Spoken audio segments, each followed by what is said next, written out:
যে দোষারোপের রাজনীতির মধ্যে এখনও দেখতে পাচ্ছি, এবং বিশেষ করে মিথ্যা দোষারোপ। আমি আজকের দিনের কথা আপনাকে বলতে পারি যে শীর্ষ দুই নেতার মধ্যে একজনের কিন্তু টুইটার অ্যাকাউন্ট হ্যাক হয়েছে, সেটার মাধ্যমে কিন্তু নারীদেরকে অপমানজনক মন্তব্য করা হয়েছে হ্যাক করে। যে একজন এক পক্ষ আরেক পক্ষকে দোষারোপ ঘায়েল করবার, দোষারোপ করবার চেষ্টা করছে, এটা থাকে রাজনীতিতে সব দেশের, উন্নত দেশের। আমরা তো অত উন্নত হইনি, সাংস্কৃতিক দিক থেকেও না, রাজনৈতিক দিক থেকেও না। কার বক্তব্য কি কথার কথা, নাকি এটার মধ্যে স্ট্র্যাটেজি আছে, অ্যাকশন প্ল্যান আছে, পরিবর্তনের কোনো সুনির্দিষ্ট পাথওয়ে আছে, এই জিনিসগুলো কিন্তু জনগণ, এখনকার জনগণ, বিশেষ করে আমাদের তরুণ, যারা কিন্তু মূলত চেঞ্জ মেকার, যে তরুণরা একটা বিপ্লব সংগঠন করেছে, এটা দরকার। আমরা যেন আর সেই প্রহসনকে, সেই ক্লেদাক্ত অতীতকে আমরা যেন আর কখনো অনুশীলন না করি, চর্চা না করি, এটা মনে রাখি। কিন্তু ওই ব্যবস্থার যে অভিঘাতগুলো আমাদের সমাজে, রাষ্ট্রে, এমনকি মনস্তত্ত্বে যে জিনিসগুলো, এটা কিন্তু এখনও আমাদের রয়ে গেছে, এবং এটা দীর্ঘ সময় লাগবে এটা উত্তরানোর জন্য। রাষ্ট্র প্রশাসন, গুন্ডা পান্ডা, সন্ত্রাসী মাস্তান, এদেরকে নিয়োগ করে সরকারের ছত্রছায়ায়, সরকারের মদতে এটা করা হয়েছিল। গ্রাম থেকে শহর, পাড়া থেকে মহল্লা, দেশ থেকে বিশ্ব, সব কিছু চালিকায় রাজনীতি। রাজনীতির এপিট আর ওপিট নিয়ে কথা বলতে চাই, জানতে চাই এবং আপনাদেরকেও সাথে রাখতে চাই। দর্শক, আমন্ত্রণ লিডারশিপের আজকের আয়োজনে। সাথে আছি নবুয়ত রহমান, আর পরিবেশিত হচ্ছে premium holdings limited, Intech properties limited এবং ন্যাশনাল এগ্রি কেয়ারের সৌজন্যে। দর্শক, ভোটের বাকি আর মাত্র 10 দিন। দুদল একে অপরকে দোষারোপ করছে কেমন হবে আগামী জাতীয় সংসদ নির্বাচন। এ বিষয় নিয়ে কথা বলবার জন্য দুজন চমৎকার অতিথি আমাদের এই স্টুডিওতে যুক্ত আছেন। প্রথমেই মারুফ কামাল খান, সম্পাদক প্রতিদিনের বাংলাদেশ। এরপর আছেন সৈয়দ আব্দুল আজিজ, রাজনীতি বিশ্লেষক। আপনাদের দুজনকেই স্বাগত জানাচ্ছি আমাদের আজকের আয়োজনে। মারুফ কামাল খান, আপনাকে দিয়ে আমি অনুষ্ঠান শুরু করতে চাই। 22 জানুয়ারি থেকে প্রার্থীদের প্রচারণা শুরু হয়েছে। প্রতিশ্রুতির ফুলঝুরি ছুটছে মুখে মুখে। কেউ দিচ্ছে ফ্যামিলি কার্ড, কৃষি কার্ড, আবার কেউ দিচ্ছে নারীদের মাস্টার্স পর্যন্ত বিনা বেতনে পড়ার সুযোগ। এখানেই শেষ নয়, দু দলের বড় নেতারা বাক্যবাণে আক্রমণ করেছেন কেমন হবে আগামী জাতীয় সংসদ নির্বাচন। ধন্যবাদ আপনাকে, আমার সহ-আলোচক ডক্টর রাজিজ, তাকেও ধন্যবাদ, এবং যারা আমার কথা শুনবেন তাদের সকলকে ধন্যবাদ। আসলে প্রথম যে কথাটা আমি বলতে চাই সেটা হলো, একটা নির্বাচন হচ্ছে। আমরা সকলেই জানি যে বাংলাদেশে নির্বাচন বিষয়টি নির্বাসিত হয়েছিল। নির্বাচন হচ্ছে গণতন্ত্রের প্রাথমিক সোপান।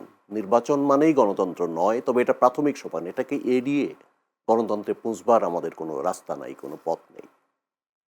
তো এদেশে নির্বাচনকে নির্বাসিত করা হয়েছিল, নির্বাচনকে প্রহসনে পরিণত করা হয়েছিল, এবং সেই সঙ্গে একই সাথে গণতন্ত্রকে হত্যা করা হয়েছিল এবং ফ্যাসিবাদ কায়েম করা হয়েছিল।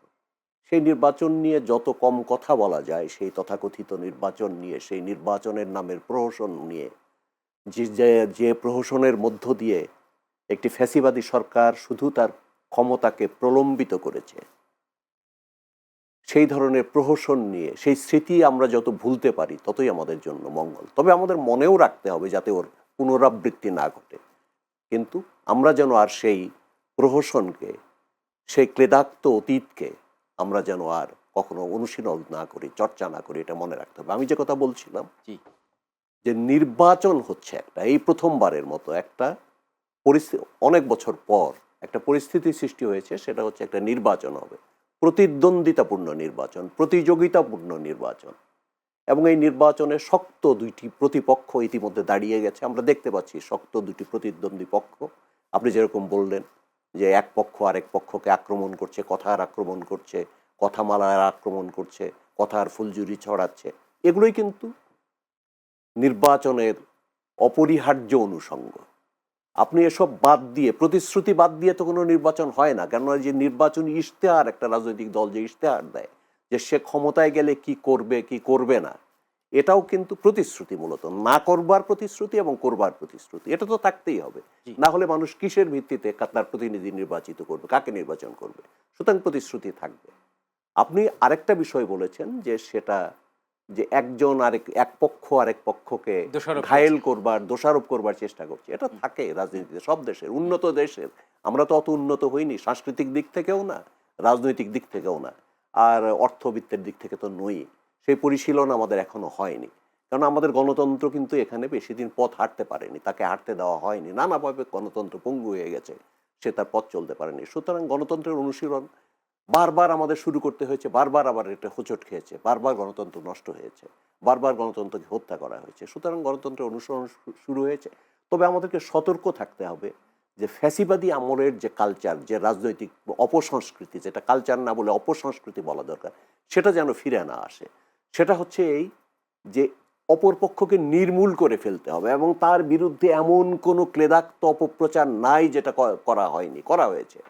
মিথ্যা সত্য মিলিয়ে, সত্য মিথ্যার মিশ্রণে, অথবা পুরোপুরি মিথ্যা এবং জালিয়াতিপূর্ণভাবে প্রতিপক্ষকে ঘায়েল করা হয়েছে এবং এমন ভাষা প্রয়োগ করা হয়েছে যে ভাষা আপনার এটা প্রচারযোগ্য নয়, উচ্চারণযোগ্য নয়। ধন্যবাদ আপনাকে। আমি একটু ফিরতে চাই আজিজ ভাই আপনার কাছে। জামাতি ইসলামী বলা হয়েছে একটি ইসলামী দল, কিন্তু সনাতন ধর্মাবলম্বীর কৃষ্ণনন্দীকে তাকে প্রার্থী করা হয়েছে।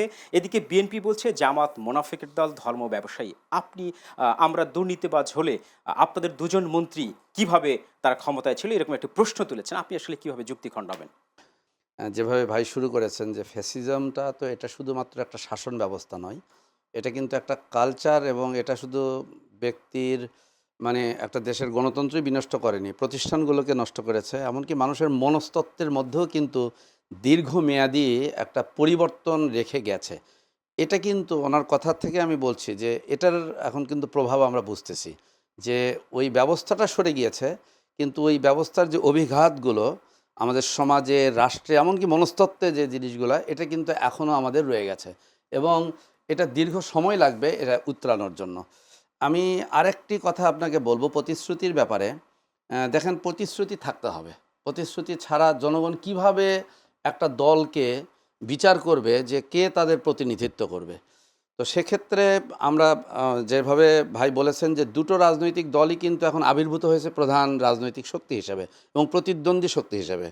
এই দুটো দলের মধ্যে এক দলের অতীতে রাজনৈতিক মানে রাষ্ট্র পরিচালনার অভিজ্ঞতা আছে, আর একটা দল সেটা সহায়ক শক্তি ছিল প্রধান রাজনৈতিক শক্তির, কিন্তু এবারে কিন্তু তারা একটা উদীয়মান রাজনৈতিক শক্তি হিসেবে আবির্ভূত হয়েছে। সুতরাং দুটো দলের পক্ষ থেকেই কিন্তু রাষ্ট্র কিভাবে তারা আসলে রাষ্ট্র পরিচালিত হবে, ব্যবস্থার পরিবর্তন হবে, দীর্ঘমেয়াদী রাষ্ট্রের নল খোলচে পাল্টে দেওয়ার যে অঙ্গীকার, এই জায়গাগুলোকে আমি ইতিবাচকভাবেই দেখতে চাই যেভাবে ভাই বলেছেন।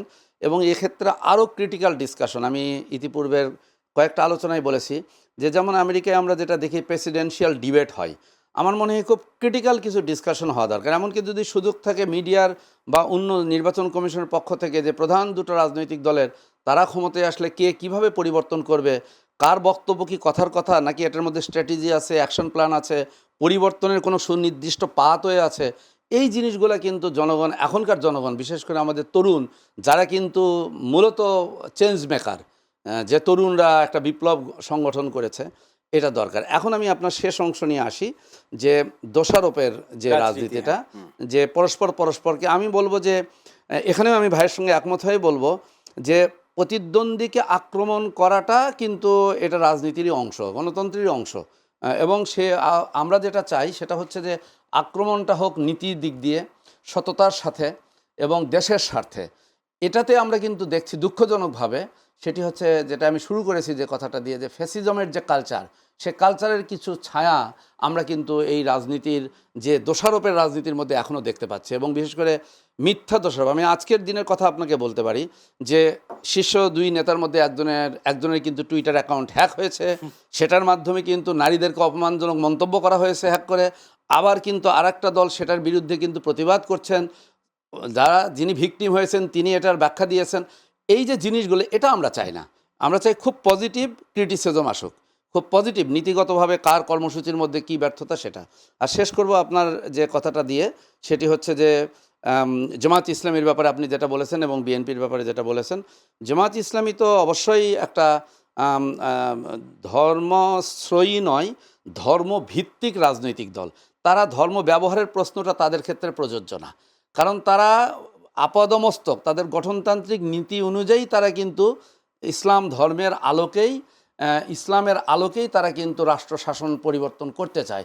সুতরাং এটা কিন্তু একটা জিনিস মনে রাখতে হবে, আপনার প্রশ্নটাকে আমি বলতে চাই যে ইসলামে কিন্তু অপর নাগরিকের সমান অধিকার নিশ্চিত আছে। ইসলামের যতগুলো মডেল আছে, আপনি যদি সেই জায়গাগুলোতে দেখেন তাহলে দেখতে পাবেন খোদ নবী করিম সাল্লাল্লাহু আলাইহি ওয়াসাল্লাম থেকে শেষ পর্যন্ত, এমনকি ইসলামের যারা স্কলার তারা তো এটা দাবি করেন, এবং দাবিটা শুধু তাত্ত্বিকভাবে না, বাস্তবিকভাবে, যে যখনই কোনো রাষ্ট্রে ইসলামী খেলাফত থেকে শুরু করে অন্যান্য মডেলের রাষ্ট্র ব্যবস্থা ছিল, সেখানে কিন্তু অমুসলিম নাগরিকদের অধিকারটা অনেক বেশি সুরক্ষিত ছিল।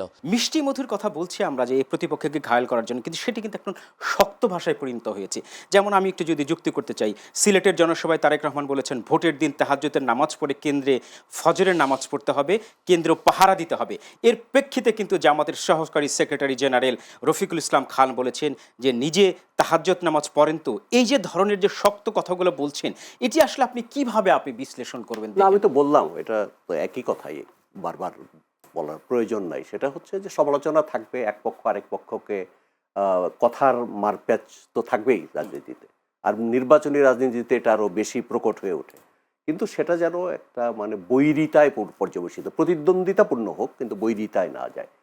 আর ধরুন এখানে তারেক রহমান বলেছেন, তো তারেক রহমান না, শুধু আমাদের সকলেরই তো একটা অভিজ্ঞতা খুব তিক্ত এবং খারাপ, যে এদেশে নির্বাচন তো সুষ্ঠু হয়নি, দীর্ঘদিন নির্বাচন সুষ্ঠু হয়নি, এবং ফলে নির্বাচনে কারচুপি হতে পারে, নির্বাচনের ভোট গণনায় সমস্যা হতে পারে, নির্বাচন কেবল ভোট দিতে বিঘ্নিত হতে পারে, ভোট দানের ক্ষেত্রে বাধা আসতে পারে। তারপর খালি ভোট দানটাই শেষ নয়, এরপরে কিন্তু ভোট গণনা এবং সেটা ঘোষণা একটা দীর্ঘ প্রক্রিয়ার মধ্য দিয়ে হয়। তো প্রতিটি পর্যায়েই কিন্তু যাতে সুষ্ঠু হয়, নিরপেক্ষ হয়, কোনো ধরনের বাধাবিঘ্ন না থাকে, সেটা তো চাইতেই পারে। সেটা জামাতে ইসলামীও চাইবে, সেটা বিএনপিও চাইবে। এবং তার জন্য যে তাহাজ্জুদের নামাজ পড়ে আপনারা যান, মানে আগাম চলে যান ভোট কেন্দ্রে, যাতে ওইখানে আগে কেউ দখল নিতে না পারে, এগুলো পলিটিক্যাল স্ট্র্যাটেজি বা এগুলো সাংগঠনিক স্ট্র্যাটেজি। এনসিপি কিন্তু এইটাকে আবার কোট করে তারা বলছে যে না, এটা আসলে ভোট কেন্দ্র দখলের একটা ইঙ্গিত দিচ্ছেন। না না, ভোট কেন্দ্র দখলের ইঙ্গিত নয়, এটা ব্যাখ্যা অপব্যাখ্যা নানাভাবে করা যেতে পারে, কিন্তু এটা ভোট কেন্দ্র দখলের ইঙ্গিত। ভোট কেন্দ্র দখল করতে হলে যেটা প্রয়োজন আমার মনে হয়, সেটা একটি রাজনৈতিক দল ভোট কেন্দ্র ওইভাবে দখল করতে পারে না যদি তার রাষ্ট্র প্রশাসন সরকার যদি এটাকে মদত না দেয়, এটাকে যদি সমর্থন না করে। আমরা অতীতে কি দেখেছি? আমরা দেখেছি যে ক্ষমতায় থেকে নির্বাচন করা হয়েছে, যে ক্ষমতায় থেকে নির্বাচনের ব্যাপারে কিন্তু সবগুলো রাজনৈতিক দল একমত হয়েছিল যে না, কোনো রাজনৈতিক দল প্রতিদ্বন্দ্বিতা করবে না রাষ্ট্র ক্ষমতায় থেকে। এটা তো একটা আমরা ঐক্যমতে পৌঁছেছিলাম, তার ভিত্তিতে একটা সরকার ব্যবস্থা প্রবর্তিত হয়েছিল। কিন্তু সেটা তুলে দিয়ে কি হলো, ক্ষমতায় থেকে নির্বাচন করার যে পদ্ধতি এখানে চালু করা হলো, তার পরিপ্রেক্ষিতে রাষ্ট্র প্রশাসন, গুন্ডা পান্ডা, সন্ত্রাসী মাস্তান, এদেরকে নিয়োগ করে সরকারের ছত্রছায়ায়, সরকারের মদতে এটা করা হয়েছিল, ভোট কেন্দ্র দখল করা হয়েছিল, কাউকে ভোটারদের ভোট কেন্দ্রে যেতে দেওয়া হয়নি। এবার তো কোনো এবার তো সরকারের ভেতরে কোনো প্রতিদ্বন্দ্বী পক্ষ বা প্রার্থী নেই, সুতরাং পুলিশ দিয়ে অথবা পুলিশের সহযোগিতায় কিংবা এটা ওই ধরনের কোনো পেশি শক্তির প্রয়োগ হয়তো কোনো পক্ষ করতে পারে, সেটা আলাদা। কিন্তু এইভাবে মানে ভোট কেন্দ্র দখল করে নেওয়া এটা সম্ভব হবে বলে আমার মনে হয় না, এবং সেটা এখন চলছে, বা সে কোনো পক্ষ সেটা ভোট কেন্দ্র দখল করে সিল মেরে নেবে এরকম সেই নির্বাচন সুযোগ এখন আর নেই। সুযোগ আছে। ধন্যবাদ আপনাকে।